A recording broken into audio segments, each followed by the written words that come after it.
तो ये हमारे एक्सपर्ट्स की तरफ से आपके लिए कुछ मुनाफे के मुद्दक। अब हम आपको वो खबर बताते हैं जिसे सुनकर आपको खुशी मिलेगी, और खासतौर पर अगर आप LIC एजेंट हैं तो फिर क्या ही बात है। तो देश के करीब 13 लाख LIC एजेंट्स और कर्मचारियों के लिए खुशखबरी है।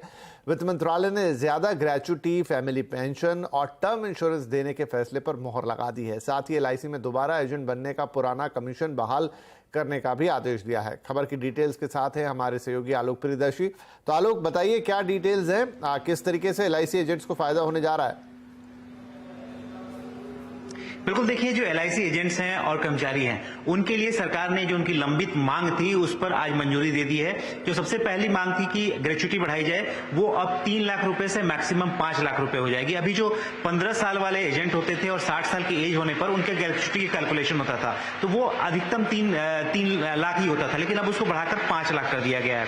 दूसरा जो फैसला हुआ है वो है कि अगर आप 2 साल के बाद अगर आप LIC एजेंट हैं और आपकी एजेंसी टर्मिनेट हो जाती है, दोबारा रीइंस्टेट होने पर आपका पुराना कमीशन भी वहां मिल सकेगा। प्राइवेट कंपनियों में फैसिलिटी थी लेकिन LIC में ये फैसिलिटी नहीं थी, लेकिन अब LIC में भी पुराना कमीशन एजेंट्स को मिल सकेगा।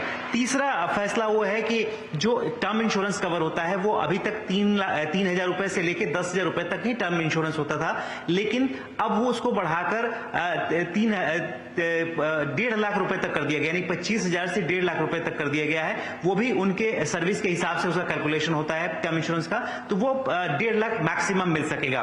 और जो सबसे आखिरी फैसला है, जो कर्मचारी हैं उनके जो डिपेंडेंट्स होते थे, जो फैमिली पेंशन मिलता था, वो अभी तक जो लास्ट ऑन सैलरी होती थी उसका 15% ही उनके डिपेंडेंट को मिलता था, लेकिन इंश्योरेंस और बैंकिंग सेक्टर के तर्ज पे अब इसको बढ़ाकर 30% कर दिया गया है। तो जो फैमिली पेंशन होगी एम्प्लॉयज के डिसीज्ड होने पे, उसके बाद उन्हें 30% फैमिली पेंशन मिलेगा। तो ये कुछ फैसले हैं LIC कर्मचारियों और एजेंट्स के लिए सरकार ने आज लिए हैं। काफी 13 लाख के करीब लोग हैं जो इससे प्रभावित होंगे।